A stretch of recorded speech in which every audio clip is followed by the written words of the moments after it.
We are Anchor. Stay tuned for updated real news. Danger is a phenomenon that can apply to any human being at any time, and even an ordinary person can face constant threats as they go about their lives. While those who can make healthy decisions can avoid these dangers, people who think irrationally make the danger approaching them even bigger with its decisions take. So, in such cases, the danger becomes unavoidable. Interesting events of the last few days have once again demonstrated the truth of this observation. In the process that has started with Russia's invasion of Ukraine, Ukrainian leader Zelensky, who came very close to eliminating the danger by making sound decision, is on the verge of going down in the world history as a hero. But what about Putin, the Russian leader, who is positioned opposite him? So the Russian leader represents people who make irrational decisions, right?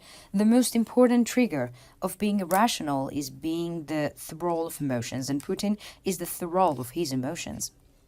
But having embarked on a major war to invade Ukraine for the sake of his own ambitions, Putin is now facing the dark side of the war because the danger of the war is no longer just on the front lines, but in Moscow, the heart of Russia. So what is this danger? Let's take a look at the latest developments together. But before moving on to our report, let me make a small reminder. As Anka Daily News team, we strive to bring you the latest developments in Russia-Ukraine war, so do not forget to subscribe to our channel and turn on notifications so that you don't miss our daily reports and explanations. You know that I also read all of your comments on our videos, so please continue to share your ideas about our content in the comments. And let's start if you're ready. Anka Daily News reports. So, recently, a very remarkable and alarming event took place in Moscow, the capital of Russia. It happened in the Kremlin Palace. The Kremlin Palace is a place in Moscow where the Russian Federation is governed and is also the official residence of the Russian president. So, this incident took place directly at Putin's official residence.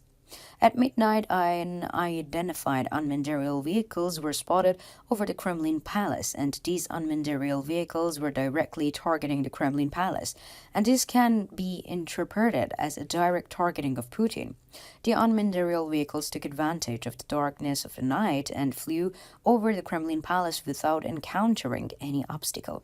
The footage of the attack also showed that the palace's defenses forces did not interfere with these drones, and these drones flew quite calmly and crashed into the Kremlin Palace with a huge noise. So, this was a major security breach at the Kremlin Palace in the heart of Moscow, and the fact that the unmanned aerial vehicles reached the Kremlin Palace also revealed the inadequacy of the palace's security systems. So, the seriousness of this incident increased as the drones flying over the Kremlin were aimed to hitting Putin's residence, and the attack raised a big question mark over Putin's security and caused panic in Moscow. Immediately after the attack, Russian officials issued a statement blaming Ukraine, and the authorities made the following statements. We believe that the two unmanned aerial vehicles targeting the Kremlin belong to Ukraine.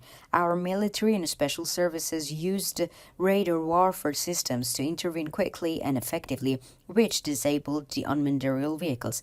This incident is considered as a clear provocation against the Russian Federation, and we would like to emphasize that Russia reserves the right to retaliate against such attacks, and we will do so without hesitation if necessary. So, Russia will not hesitate to take all the necessary steps to ensure the security of its country and its citizens.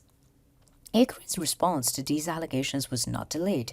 Ukrainian sources strongly denied the Russia's allegation, and the sources emphasized that the only goal of Ukraine's struggle is to reclaim and liberate its territories under the Russian occupation. The exact wording is as follows. We have not attacked Putin or Moscow. We are fighting on our own territory, defending our own villages and cities, and Ukraine is only defending itself, and we do not want to take the war beyond the front line like the Russian Federation. Our goal is to take back our occupied territories and liberate our people. So, Russia's explanations for this attack are thought to be manipulative allegations in an attempt to thwart the Ukrainian offensives. Some experts argue that these attacks was not directed from outside but directly from the within Russia. So, why would Russia target its own palace?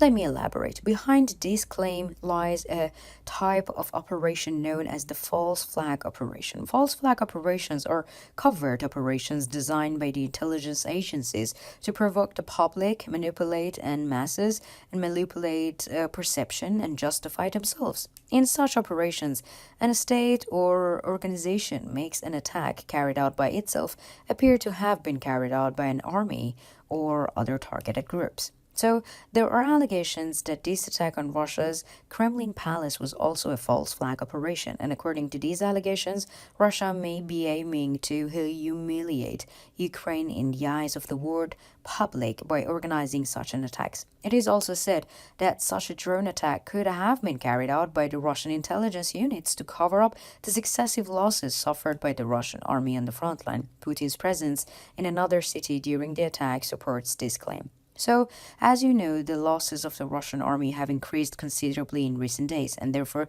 there is a perception against the Russian army. The Russian government, which wants to fight to destroy the perception, is trying to show itself under the threat. And in this way, they are trying to get the Russian people support them. In recent days, there has been an unprecedented air traffic in the skies over Moscow. Ukraine's drones have managed to reach Moscow despite all the great distance between the Russian strong air defense systems. So these drones not only reach Moscow, but also takes images over the city and share these images on social media platforms. Especially after the attack on the Kremlin palace, the whole world is focused on Ukraine. After the drone attack, tension in the region, especially in Russia's airspace, are far from over, and this time Ukrainian drones targeted the city of Belgorod. The drones, which managed to skillfully evade Russian air defense systems, hit a critical facility in Belgorod. As a result of the attack, a large fire broke out, which could be seen from a very large area. No official announcement has yet been made about the contents of these facilities.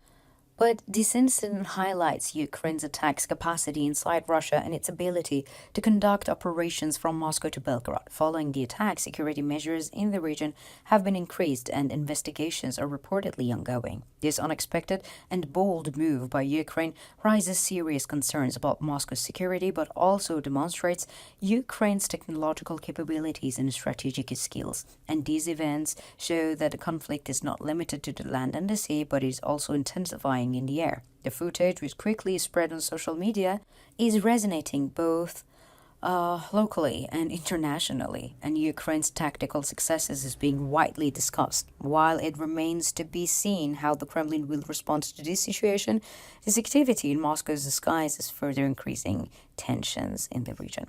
But right now, I want to know, what do you think? Could another country's intelligence service be behind the attacks on the Kremlin palace? Or does the fact that the Ukrainian unmanned aerial vehicles reached Moscow indicate a serious weakness in the Russian air defense systems? Let me know in the comments, because you know that I read and I care a lot about all of your comments.